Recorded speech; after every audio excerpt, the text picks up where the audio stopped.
மயிலாடுதுறை அருகே வயல்களில் இரவு நேரங்களில் கூட்டம் கூட்டமாக காட்டுப்பன்றிகள் புகுந்து அட்டூழியம் செய்வதாக விவசாயிகள் வேதனை தெரிவித்துள்ளனர். மயிலாடுதுறை மாவட்டத்தில் விவசாயிகள் பம்பு செட் நீரை கொண்டு நடப்பாண்டுக்கான முன்பட்ட குறுவை சாகுபடி பணிகளை தொடங்கியுள்ளனர்.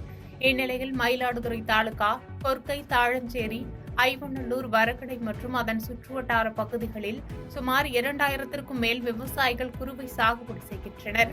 தற்போது இப்பகுதிகளில் முன்பட்ட குறுவை சாகுபடிக்காக பாய் நாற்றங்கால் விதைவிடும் பணிகளில் விவசாயிகள் மும்முரமாக ஈடுபட்டுள்ளனர்.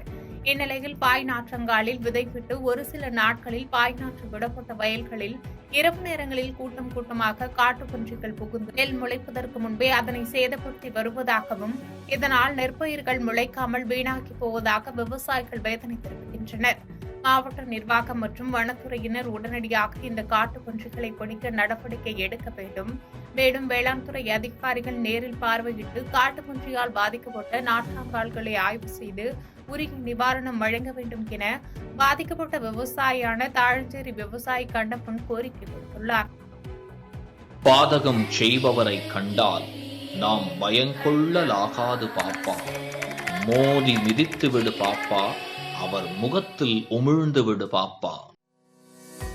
அண்மை செய்திகளை உடனுக்குடன் தெரிந்து கொள்ள இணைந்திருங்கள் இயம்நாடு